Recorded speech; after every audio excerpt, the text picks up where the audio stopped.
Oi pessoal, dando continuidade à quinta aula do curso de astropartículas. Nesta aula nós iremos falar do universo das partículas. Iremos começar primeiro de forma bastante introdutória para vocês, introduzir o modelo padrão de física de partículas. Então, começando bem do começo, a matéria é composta por átomos, como vocês sabem. Os átomos são compostos por prótons e nêutrons, é tudo isso que a gente aprende lá no ensino médio, e que o núcleo contém quase que 100% da massa do átomo, né? Para vocês terem uma ideia de como é essa estrutura do núcleo, isso é uma figura que eu peguei de um colega. Imaginem que o núcleo é um estádio.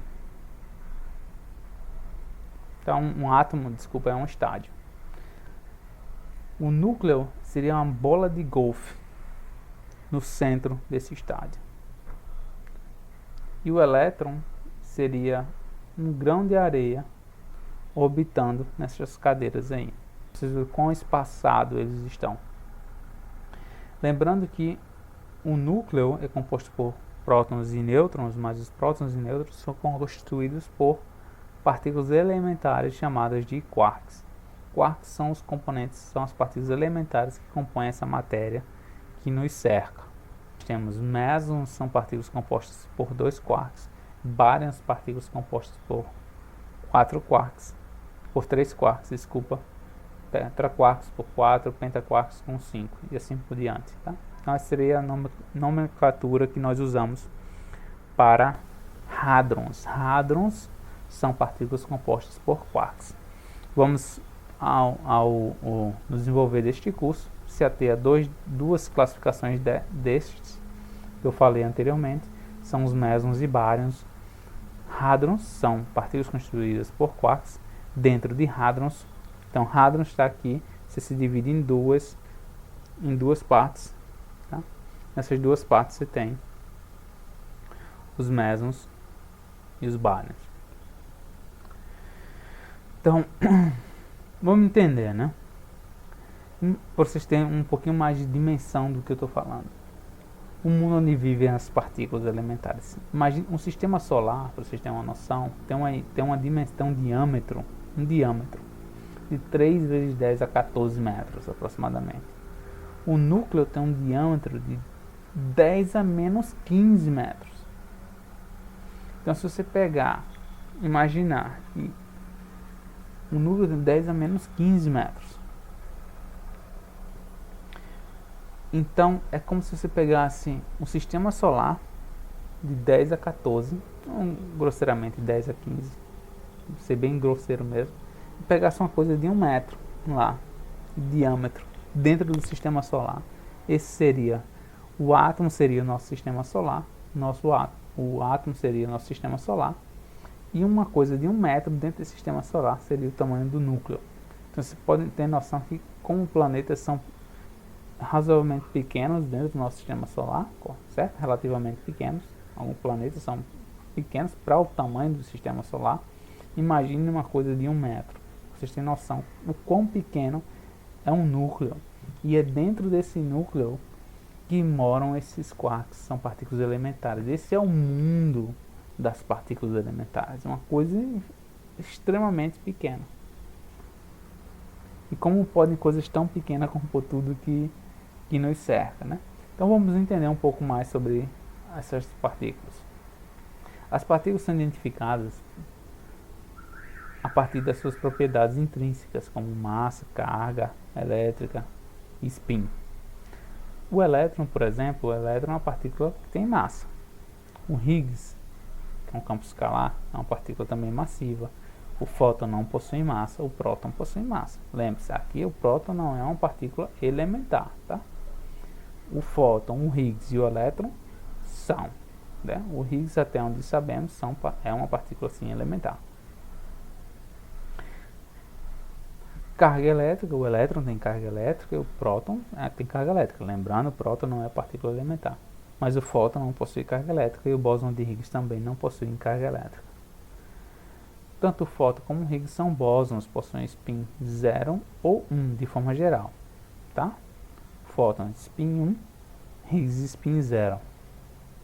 O próton é uma partícula massiva. Tanto o elétron como o próton são partículas, são férmias, que têm spin um meio semi-inteiro, de forma geral. Tá? O próton é um pouquinho diferente, porque o próton é uma partícula composta. Né? Então o elétron, por exemplo, vai ter spin meio. Então, meio que a ideia é que as partículas elementares, elas possuem suas propriedades intrínsecas e meio que formam a identidade delas. Essa identidade delas pode vir em diversos números quânticos, tá? Que eu não vou falar inicialmente, mas são vários deles. Alguns que eu falei para vocês, como massa, carga elétrica, spin. Tem outros como cor, hipercarga, estranheza, etc. Uma coisa que é bastante interessante, intrigante, lembrem, o próton, por exemplo, tem uma massa de 1 GeV, aproximadamente, certo? Quase 1 GeV. Mas o próton, que é constituído por 3 quarks, que são eles, 2 quarks U e 1 D, que é down, 2 quarks up e 1 down, se você somar a massa deles, vai dar mais ou menos 8 MeVs. A massa do próton é 1 GeV, mas a massa dos seus constituintes é 8 MeV. Como pode isso? Nós sabemos a resposta para isso, e vocês vão entender um pouco mais se vocês continuarem aí ligados comigo. Vocês vão entender. Começando com os quarks. Os quarks têm propriedades intrínsecas, aqui estão elas. Tá? Nós temos os quarks e os antiquarks. Por alguma razão, essa parte aqui de sharing, vou sumir aqui com ela, desculpa. Então nós temos os quarks e os antiquarks. Aqui está a ideia das massas deles, como vocês podem ver, ó. A massa do top vai em 100 e alguma coisa GeVs, tá? 170 alguma coisa GeVs. Aqui está em MeV, por isso está em 171 mil aproximadamente. Vocês podem ver, então vocês podem ver um espectro de massa bastante discreto, né? Então tem quarks bastante leves, como o D e S, e quarks um pouquinho mais pesados, como o C e o B e o top. Tá? Então esta é a nomenclatura dos quarks, só para lembrar para vocês. Nós temos os quarks up and down, C e S, top and bottom. Essa é normalmente a ordem que nós colocamos, tá? Isso tem a ver com as gerações ou famílias que eles pertencem. Então, toda vez que eu falar o conteúdo de partículas elementares, eu vou falar de partículas, mas obviamente as antipartículas também estão inclusas nesse processo. Então, o nêutron, por exemplo, o nêutron tem um quark U e 2 Ds. A razão pela qual as cargas, se vocês olharem para cá, a carga do U é 2/3, a carga do D é menos 1/3. Então, se eu quiser formar uma partícula neutra, que é um nêutron, eu tenho que ter um U e 2 Ds. E do próton seria um U, 2 U's e 1 D. Então a carga de um vai dar 0, 2/3 menos 1/3 menos 1/3, o outro é 2/3 mais 2/3 menos 1/3, vai dar 1. É importante vocês salientar para vocês que os bárions decaem em outros bárions, tá? Bem, nem todos eles, né? Então o nêutron livre ele decai no próton, mas o próton não decai. Até então nunca descobrimos um decaimento de um próton, tá? Temos limites sobre o tempo de vida de um próton, usando um experimento de neutrinos chamado Super Kamiokande. Então, o próton até então é uma partícula estável e o nêutron não. O nêutron livre ele decai num próton por o nêutron ser mais massivo que o próton. Estes quarks também, como eu falei para vocês, podem formar mesons. Mesons são partículas compostas por 2 quarks. Tá? Estes números quânticos que eu coloquei aqui para vocês tem a ver com a estranheza, o número bariônico e o spin. Então, as partículas também têm outros números quânticos, como eu tinha salientado anteriormente. E esses também possuem carga elétrica. Por exemplo, o meson pion mais tem carga mais 1, pion menos carga menos 1, e tem o meson pion zero que tem carga zero. Estranheza é quando eles têm um quark S. Se eles tiverem um quark S, eles têm estranheza. Tá?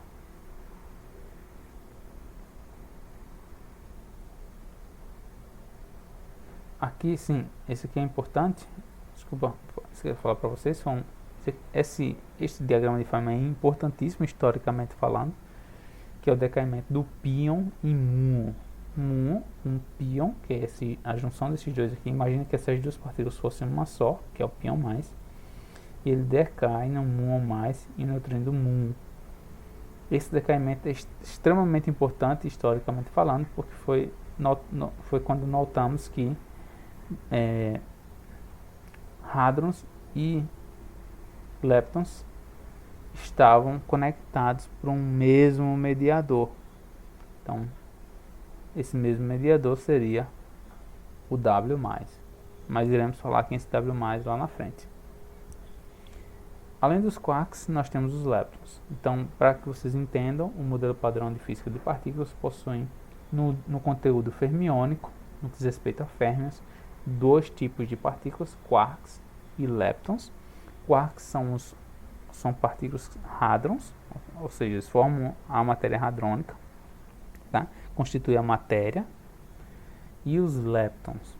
Os leptons são partículas que possuem número leptônico. Os quarks são partículas que possuem número bariônico. Tá? Então, os férmions se dividem em dois, leptons e quarks. Tanto os leptons quanto os quarks são partículas elementares. Os quarks nós temos 6 tipos, o D, C, S, top e bottom. E os leptons também nós temos 6 tipos, que são elétron, muon e tal, e seu respectivo neutrino. Neutrino do elétron, neutrino do muon, neutrino do tal. A massa desses camaradas, nós temos apenas vínculos superiores sobre a massa desses camaradas. Tem que ser menor do que mais ou menos 0,1 eletronvolts. A carga elétrica dos leptons é menos 1 e a carga dos neutrinos é 0. A carga dos quarks, como vimos, pode ser 2/3 ou menos 1/3. Tá? U é 2/3, D é menos 1/3. C é sempre de cima para baixo. Então você tem um U aqui em cima. Aqui seria 2/3 menos 1/3. 2/3 menos 1/3. 2/3 menos 1/3 de carga elétrica. Então, esses leptons são bastante observados por exemplo, em estudos de raios cósmicos. Então você tem um fóton, por exemplo, que chega na nossa atmosfera e produz pions. Esses pions decaem, como nós vimos, em muons. Esses muons decaem em elétrons, quase que 100% das vezes. E nós temos essa produção de leptons carregados na atmosfera. Tá? Então é assim que nós podemos também observar esses leptons carregados. Então, uma coisa para distinguir para vocês, que eu falei para vocês, nós temos férmions. Férmions são divididos em quarks e leptons. E os campos, nós temos férmions e bósons. Férmions são partículas de spin semi-inteiro, bósons são partículas de spin inteiro. Férmions não gostam de se agrupar, bósons podem se agrupar. Por quê? Porque os férmions obedecem ao princípio de exclusão de Pauli. Tá? Se lembrarem para vocês, talvez vocês, só para relembrar para vocês, o princípio de exclusão de Pauli. O que quer dizer o princípio de exclusão de Pauli? Simplesmente diz que não pode haver em um átomo mais de um elétron com os mesmos números quânticos. Tem um typo aí no número, tá? Deveria ser plural, números quânticos. Cada elétron de um átomo é caracterizado por 4 números quânticos. Esses 4 números quânticos, principal, secundário, magnético e spin, devem ter alguma coisa diferente entre eles. E isso é uma coisa que nós aprendemos bastante, provavelmente quando está estudando lá no Enem, para fazer a distribuição dos elétrons de acordo com em cada camada. Mas não vou me detalhar sobre isso, eu acho que talvez algum de vocês já lembrem Isso aí, caso vocês não lembrem, eu posso fornecer um material bem legal sobre isso para vocês. Mas o que quer dizer no final da história é que férmions, eles não gostam de se agrupar se eles tiverem o mesmo número quântico, eles não podem se agrupar, tem que ter alguma coisa que distingua um do outro. Só um resumão aí para vocês, nós temos o átomo formado por prótons e nêutrons, temos bárions e mesons. Bárions são partículas formadas por 3/4, mesons hadrons formados por 2 quarks, cargas elétricas diferentes, spins semi-inteiro para o caso dos bárions, spin inteiro para o caso dos mesons, tá? De massas diferentes, tá? Bastante diferentes, mas estão aí entre até seus alguns poucos GeVs.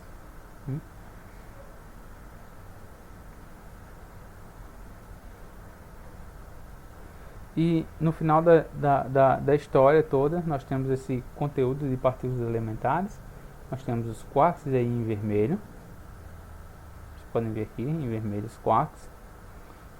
Em verde nós temos os leptons. E uma coisa que eu não falei até o momento, em azul, são os bósons de Gauge. Esses bósons de Gauge nada mais são do que os mediadores das interações eletromagnéticas fraca e forte, tá? Esses caras aqui são os responsáveis por estas interações ou forças, tá? Tá aqui a força nuclear forte, o gluon, força eletromagnética, o fóton, e a força nuclear fraca, o W e o Z. São bósons de Gauge, tá? E temos aqui o Higgs, que é um camarada bastante diferente dos demais, onde esse Higgs aqui é uma partícula que surge dentro de um campo de Higgs, que através desse acoplamento com esse campo de Higgs, estas partículas aqui todas que nós estamos mencionando, exceto o gluon e o fóton e os neutrinos, ganham massa. Então os bósons de Gauge W e Z, temos W mais e W menos e Z, os leptons carregados e os quarks ganham massa via esse chamado mecanismo de Higgs, tá?